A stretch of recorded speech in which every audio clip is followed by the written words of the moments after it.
Hello everyone. In this video, we will discuss about the mitochondria. तो इससे पहले हमने सेल के अंदर देखे थे cellular organelles means the small organ which are present inside the cell. इसमें से हमने देखा था कि जो हमारे ऑर्गेनेल्स हैं हम इन्हें दो टाइप में क्लासिफाइड करते हैं। ऐसे ऑर्गेनेल्स जिनके बाहर एक कवरिंग प्रेजेंट होगी उन्हें हमने बोला था मेम्ब्रेन बाउंड ऑर्गेनेल्स, एंड ऐसे ऑर्गेनेल्स जिनके बाहर कोई भी कवरिंग प्रेजेंट नहीं थी जैसे कि राइबोसोम, इन्हें हमने बोला था नॉन मेम्ब्रेन बाउंड ऑर्गेनेल्स। तो आज मैं क्या करता हूं कि हमारा जो माइटोकॉन्ड्रिया था इसके ऊपर मैं एक और कवरिंग चढ़ा देता हूं। अब फिर आधे से ज्यादा लोगों को लग रहा होगा कि इट इज फॉर डिजाइन, लेकिन it is not for design. जैसे कि हमारे ये जो ऑर्गेनेल्स हैं इनके बाहर मैंने एक कवरिंग बनाई थी, ये एक मेम्ब्रेन से कवर थे। ऐसे ही हमारा जो माइटोकॉन्ड्रिया है, क्योंकि मैंने इसके बाहर दो कवरिंग बनाई है, it means it is the double membrane bound organelles. ऐसे कि ऐसा ऑर्गेनेल्स जिसके बाहर दो कवरिंग हो। Okay, so it is the double membrane bound organelles. Okay, समझ में आया? Why we are calling it double? Because it is covered by two membranes. Okay. Now situation, it is present throughout the cytoplasm. यानी कि अगर ये हमारी cell है तो हमारा माइटोकॉन्ड्रिया इस साइटोप्लाज्म में कहीं पर भी प्रेजेंट हो सकता है। Now the third one is shape. अब एक्चुअल जो माइटोकॉन्ड्रिया का डायग्राम है कुछ इस तरीके का होता है, एंड इसका जो शेप है अगर आप इस डायग्राम में देख पा रहे होंगे, so it is oval shaped, और इसको आप बोल सकते हो रॉड से। Now we will discuss about the covering. तो जैसे कि हम डिस्कस कर चुके हैं कि हमारा जो mitochondria double membrane bound organelles है। हमारे माइटोकॉन्ड्रिया के अंदर दो मेम्ब्रेन प्रेजेंट होती हैं। First one is outer covering जिसे हम बोलते हैं outer membrane, and another one is inner covering जो कि ये ब्लैक कलर में आप लोग देख पा रहे होंगे। सो it is the inner covering. अगर हम अब इस बाहर वाली कवरिंग को देखें, यानी कि हमारी आउटर मेम्ब्रेन, तो पहली चीज ये हमारे पूरे माइटोकॉन्ड्रिया को कवर करती है, एंड इस माइटोकॉन्ड्रिया और इसके अंदर जितने भी कंटेंट है इन सबको क्या देती है? Protection. So it is the outermost covering and give protection to the organelle. और इसके अलावा आप लोग ये जो ब्लैक वाली देख पा रहे होंगे ये है हमारी इनर मेम्ब्रेन। अब एक्चुअली में इस मेम्ब्रेन को कुछ इस तरीके का होना था जैसा कि मैंने डॉट डॉट पोर्शन में बना के दिखाया है, बट हमारी जो इनर मेम्ब्रेन है ये क्या करती है? इट फॉर्म इनफोल्ड इनवर्ट, यानी कि कुछ फोल्ड बनाती है। कहाँ? इनसाइड।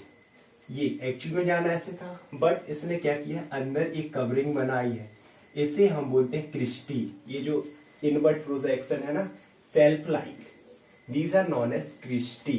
इन्हीं को हमने बोल दिया cristae. Okay, it cover the inner matrix of mitochondria, यानी कि अब इसके अंदर हमारे माइटोकॉन्ड्रिया के अंदर मैट्रिक्स प्रेजेंट होगा, तो इसको किसने कवर करके रखा है? हमारी इनर मेम्ब्रेन ने, और we can see that the cristae. Okay, after that यहां पर एक चीज है जो नोट करने वाली है, that cristae contain many enzymes and protein, यानी कि हमारी जो क्रिस्टी है इनके अंदर क्या होता है? बहुत सारे एंजाइम एंड प्रोटीन। और ये जो प्रोटीन और एंजाइम है ये दो चीजों में बहुत हेल्प करते हैं। The first one is respiration, जो कि हम रेस्पिरेशन करते हैं। इसमें भी रेस्पिरेशन एक होता है सेल्यूलर, जो कि अंदर होता है उस चीज के लिए। The second one it also help in the synthesis of ATP, क्योंकि हम पढ़ते आ रहे हैं हमारी बॉडी में एनर्जी का प्रोडक्शन होता है, और वो प्रोडक्शन होता है एटीपी, एडिनोसिन ट्राइफॉस्फेट के थ्रू, तो उसमें भी ये हेल्प करती है। इसीलिए okay, so it help in the respiration and synthesis of ATP, क्योंकि ये रेस्पिरेशन में हेल्प करते हैं as well as energy production through ATP synthesis. तो हम इन एंजाइम, जो इसके अंदर एंजाइम है प्लस जो प्रोटीन है, इनको कलेक्टिवली हम बोलते हैं रेस्पिरेटरी चेन। नाउ हमने क्या देखा? Outer membrane, inner membrane. अब एक्चुअली में इस मेम्ब्रेन और इस मेम्ब्रेन के बीच में एक स्पेस प्रेजेंट है, ये स्पेस इसे हम बोलते हैं inter membranous space. Inter means बीच में, membranous means membrane and space means space, यानी कि ऐसा स्पेस जो कि हमारी दोनों मेम्ब्रेन इनर एंड आउटर के बीच में प्रेजेंट होगा, it is known as inter membranous space. Now let's move forward. अब हम देखें, हमने बाहर से तो कवर कर लिया, अब हमारे पास बचा इनर पोर्शन। तो ये जो माइटोकॉन्ड्रिया के अंदर इनर पोर्शन रहता है, it is filled with matrix. Okay, so it is known as inner portion filled with matrix, और ये भी बहुत सारे एंजाइम कंटेन करके रखते हैं, और ये सारे एंजाइम प्रोडक्शन ऑफ एनर्जी में हेल्प करते हैं। After that now it have its own DNA. Actually में हमें पता है कि हमारा जो डीएनए है न्यूक्लियस में प्रेजेंट होता है। इसके अलावा अगर हम देखें तो न्यूक्लियस के अलावा जो हमारा डीएनए है ये प्रेजेंट होता है माइटोकॉन्ड्रिया में, और इस डीएनए को हम स्पेशल नाम देते हैं माइटोकॉन्ड्रियल डीएनए, यानी कि डीएनए हमारे माइटोकॉन्ड्रिया में ही प्रोड्यूस होता है। The important thing is that कि हमारे न्यूक्लियस के अलावा माइटोकॉन्ड्रिया ही एक ऐसा लौता ऑर्गेनील्स है which produce its own DNA. Okay. Now we will discuss about the function of mitochondria. हमारा जो माइटोकॉन्ड्रिया का सबसे इम्पोर्टेंट एंड फर्स्ट फंक्शन है, it is the production of energy, यानी कि हमारा माइटोकॉन्ड्रिया एनर्जी प्रोडक्शन के लिए रिस्पॉन्सिबल है। अब ये एनर्जी प्रोडक्शन कैसे होता है, तो it is by the oxidative process. अब व्हाट इज ऑक्सीडेटिव प्रोसेस और व्हाट इज ऑक्सीडेशन? ऑक्सीडेशन का ये मतलब होता है कि by the use of oxygen, यानी कि ऑक्सीजन का यूज करके कोई भी living organism, may be human, animal, bird, क्या करें? Production of energy.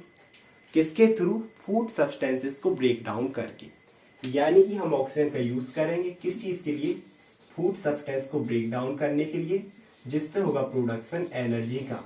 इस प्रोसेस को हम बोलते हैं ऑक्सीडेशन। तो हमारा माइटोकॉन्ड्रिया ऑक्सीडेशन के थ्रू प्रोटीन, कार्बोहाइड्रेट का ब्रेक डाउन करके इससे एनर्जी प्रोड्यूस करता है। That's why it is known as the power house और power plant of the cell. जैसे कि नॉर्मली आप लोगों ने पावर हाउस सुना होगा, इलेक्ट्रिक वाला, जो कि पूरे में इलेक्ट्रिक की सप्लाई करता है। सेम एज हमारा जो माइटोकॉन्ड्रिया है, क्योंकि हमारे सेल में जितने भी ऑर्गेनील्स हैं, एंडोप्लाज्मिक रेटिक्यूलम, गोल्जी बॉडी, खुद हमारा न्यूक्लियस, ये सब जो फंक्शन परफॉर्म कर रहे हैं because of the energy, and energy is produce by mitochondria, so it is known as the power house of the cell. इसके अलावा हमने एक और नाम दे दिया, power plant of the cell. Plant means तो सभी को पता है पौधे, ऐसा पौधा जो कि हमें एनर्जी दे रहा, so it is called as power plant of the cell. Now let's move forward. The another function is synthesis of ATP. So as I told कि हमारा माइटोकॉन्ड्रिया जो है एनर्जी का प्रोडक्शन कर रहा। अब हमारे बॉडी में जितनी भी एनर्जी प्रोड्यूस होती है, it is in the form of ATP, adenosine triphosphate, यानी फॉस्फेट के 3 मॉलिक्यूल्स रहेंगे तो ट्राइफॉस्फेट। दैट्स व्हाई अगर ये एनर्जी प्रोडक्शन कर रहा है तो इसे चाहिए ATP. So second function synthesis of ATP, ATP को बनाना या फिर संश्लेषण करना, इकट्ठा करना। Okay, the third one is synthesis of calcium. अगर हम देखें द सिंथेसिस ऑफ कैल्शियम जो हमने फंक्शन पढ़ा था, ये हमने पढ़ा था स्मूथ एंडोप्लाज्मिक रेटिकुलम का। तो जो मेनली सिंथेसिस ऑफ कैल्शियम है वो तो स्मूथ एंडोप्लाज्मिक रेटिकुलम का था। हमने न्यूरोमस्कुलर जंक्शन में भी देखा था कि कैल्शियम रिलीज होंगे, देन मसल कॉन्ट्रैक्शन। उसके अलावा लिटिल अमाउंट में हमारा जो माइटोकॉन्ड्रिया है वो भी कैल्शियम का सिंथेसिस करता है। The fourth one is apoptosis. It is very important. What is the meaning of apoptosis? Apoptosis का मीनिंग होता है सेल डेथ, यानी कि हमारी बॉडी में जितनी भी सेल डेथ होती है, इट इज ऑफ 3 टाइप्स। एक हमारा होता है ऑटोफैगी, एक होता है हमारा एपोप्टोसिस, इसके अलावा एक हमारा होता है नेक्रोसिस। इन तीनों को हम आने वाली वीडियो में डिटेल में पढ़ेंगे। आज हम एपोप्टोसिस की अगर बात करें तो ये क्या होती है? It is the program cell death, यानी कि हमारी सेल इसे खुद एक सीक्वेंस से, एक सिस्टम से प्रोग्राम करती है और उस सेल की डेथ होती है। The last one is detoxification function.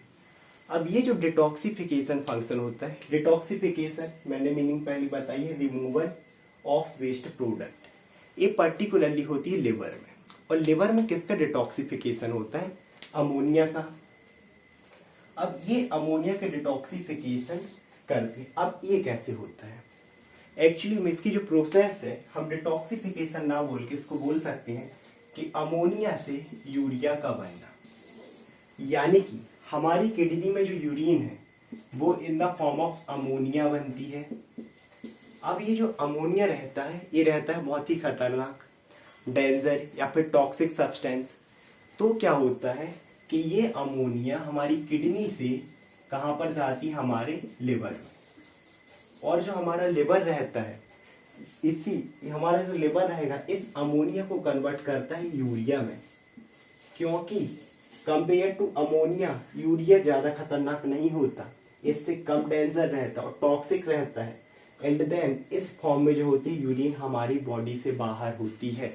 तो ये जो कन्वर्जन हो रहा है फ्रॉम अमोनिया टू यूरिया, इसमें हेल्प करता है हमारा माइटोकॉन्ड्रिया। अब इसे और अगर अच्छे से हम समझें तो नॉर्मली आप कभी भी देखना, जब भी कोई पर्सन यूरिन करता है तो उसमें उतनी स्मेल नहीं आती अगर हम तुरंत देखें। बट अगर आप उसको थोड़े टाइम बाद, आफ्टर 1 आवर और 2 आवर्स, तो उससे बहुत ही ज्यादा स्मेल आती है। द रीजन इज दैट कि जब आप तुरंत यूरिन या कोई भी जो पर्सन रहता है यूरिन आउटपुट करता है तो उस समय यूरिन में रहता है urea, but after 1 to 2 hours वो फिर से कन्वर्ट हो जाता है अमोनिया में। एंड इसमें होती है स्मेल। एंड ये जो हमारा अमोनिया रहता है ये बहुत ही डेंजर होता है। जैसे अब आप किसी भी मार्केट या बाजार में देखना, जहां एक बार लोग यूरिन करना चालू करें, जब तक वो दीवार को गिरा ना जाए तब तक रुकते नहीं है। तो सोच सकते हैं आप कि हमारा अमोनिया कितना खतरनाक रहता है, जो सीमेंटेड दीवार को गिरा सकता है, इंसान को गिराना कोई बड़ी बात नहीं है। तो हमारा लीवर इस अमोनिया को यूरिया में कन्वर्ट कर देता है और माइटोकॉन्ड्रिया इसमें हेल्प करता है। So this is about the mitochondria. I hope आप लोगों की वीडियो समझ में आया होगा। Thank you so much everyone.